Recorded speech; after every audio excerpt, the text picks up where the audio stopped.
పెద్దిరెడ్డి గారిని పూర్తి స్థాయిలో అవసరం ఉన్నప్పుడు చెవిరెడ్డి భాస్కర్ రెడ్డిని కూడా వాడుకున్న వ్యక్తివి నువ్వు కాదని అడుగుతున్నా. నేను వెంకటేశ్వరం సాక్షిగా చెప్తున్నా. అతని సమక్షంలో డిఎంసీ గారికి ఫోన్ చేసి చెప్పా, అతను వింటున్నా. కానీ అంటే ఈరోజు 5 సంవత్సరాల్లో మేము అధికారం ఉన్నప్పుడు నువ్వు జాగ్రత్తగా వ్యవహరించావు. ఈరోజు చేతికి అధికారం వచ్చిన తర్వాత చెవిరెడ్డి భాస్కర్ రెడ్డిని విలన్గా చూపించి నువ్వు పదవులు పొందాలనుకుంటున్నావు. సరే, వాళ్ళు ఎలా ఆలోచిస్తున్నారో నాకు అర్థం కావడం లేదు. ఇంత ఇంటెలిజెన్స్ వ్యవస్థ ఉందంటారు, ఇంత పెద్ద విజనరీ అంటారు చంద్రబాబు గారు, లోకేష్ గారు.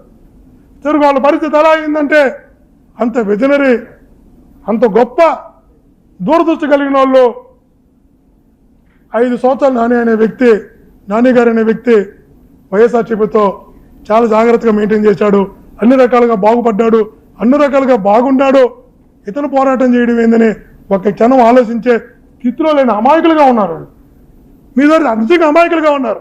వాళ్ళు ఏ పరిస్థితులు ఉన్నారంటే లోకేష్ గారు, నాకు అర్థమైంది, నాని గారు వెళ్ళి లోకేష్ గారు దున్నపోతు ఈనిందంటే అవునా నేను అటైతే పార్లమెంట్ జున్ను తీసుకురా తిందాం అనేటువంటి పరిస్థితిలో ఉన్నారు. అరే దున్నపోటు అయింది, దున్నపోతు ఈనడం అయింది, దాన్ని జున్ను రావడం ఆలోచించే పరిస్థితులు లేరు. ఇతను ఏదైనా చెప్తే దాన్ని తనని చెప్తున్నారు. నేను నిజంగా నానే అదృష్టవంతుడు. ఇక్కడేమో పెద్దిరెడ్డి గారితో ఆ మాట అందరితో సన్నిహితంగా చాలా జాగ్రత్తగా మెయింటైన్ చేశాడు రిలేషన్షిప్. అక్కడేమో కిలార్ రోజేష్ గారిని పట్టుకొని గాడ్ ఫాదర్ అంట చెప్తూ ఉంటాడు, నాకు ఏదైనా ఇష్యూ వస్తే నాకు కిలార్ రోజేష్ ఉన్నాడని. ఇక్కడ అవసరం వస్తే పెద్దిరెడ్డి రామచంద్ర గారు, చెవిరెడ్డి గారు కావాలి. అక్కడ అవసరం వస్తే కిలార్ రోజేష్ గారు ఉన్నారు. కిలార్ రాజేష్ గారు నాకు చాలా సన్నిహితుడు, నాకు బ్యాక్ బోను, నేను అక్కడ చూసుకుంటాడని. వీళ్ళందరి మధ్యలో ఏ సంబంధం ఉందో, నాకు ఆర్థిక సంబంధం ఉందా, ఇతరత్ర సంబంధం ఉందా, వ్యక్తిగత సంబంధం ఉందా, నాకైతే తెలియదు. కానీ చాలా జాగ్రత్తగా మెయింటైన్ చేస్తున్నాం. కానీ బలవుతున్నది ఎవరో సామాన్యులు కాదా అని అడుగుతున్నా. ప్రశాంతంగా చంద్రగిరి నియోజకవర్గంలో నువ్వు చేస్తున్నటువంటి దౌర్జన్యాల వల్ల ఈరోజు చంద్రబాబు దగ్గర మార్కులు కొట్టడం కోసం, ఇప్పుడు అన్నీ కొట్టడం కోసం నువ్వు చేస్తున్న నాటకాల వల్ల. మన ఎవరో చెప్తున్నారు చంద్రబాబు దగ్గరికి వెళ్ళి బోన్ ఏడ్చాడంట. ఏడ్చి సార్ రాక్షసు సార్ చెవిరెడ్డి భాస్కర్ రెడ్డి దుర్మార్గుడు సార్, అతని నుంచి నేను బయటపడాలంటే నాకు మంత్రి ఇవ్వండి సార్, దురాచారం ఇవ్వండి సార్, ఏదో కార్పొరేషన్ ఇవ్వండి సార్, కొండపైన దర్శనాలకు ఒక 50 ఇవ్వండి సార్, ఇవ్వలేకపోతే ఒకటంతో అప్లికేషన్, అతను తట్టుకోవాలంటే నన్ను గుర్తించండి సార్ అన్నట. ఏదో నాకు అర్థం కాకుండా గుర్తించేది? 5 సంవత్సరాలు ఎప్పుడు జైలుకి పోయినావా, ఎప్పుడు పోలీస్ స్టేషన్ పోయినావా, 5 సంవత్సరాలు వ్యాపారాలు ఎప్పుడైనా ఆపేవా, 5 సంవత్సరాలు నీకు చిన్న ఇబ్బంది కలిగిందా? నాకు అర్థం కావడం లేదు. ఈరోజు వచ్చేటప్పటికి సామాన్యులను సఫర్ చేస్తున్నారు.